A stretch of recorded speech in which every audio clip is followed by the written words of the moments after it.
Hey everyone, this is Tim from Your Six Studios. Today in this video, I'm going to show you how to connect your Xbox wireless headset to your iPhone. So this is easy. First, let's turn on the headset by holding this down for like 2 seconds. 1, 2. Now, if you hold this down for additional like 3 to 5 seconds, it'll put it into the Bluetooth pairing mode. So let's hold this down. 1, 2, 3, 4, 5. And this light is blinking even quicker now. Go to settings on your iPhone. And then go to Bluetooth.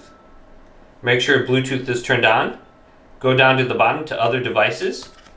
If this is in the pairing mode, it should pop up. Here's Xbox wireless headset. And you can see it is now connected. There might be a permission that pops up where you have to go to like pair or something. But we can select our headset and go to the eye.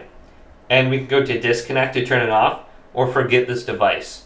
And if we forget our device, it might be a little bit easier to bring this to our Xbox in the future. So it should now be disconnected and very easy to connect it, but hopefully this video did indeed help you out. If it did, leave it a big thumbs up and subscribe to my channel down below.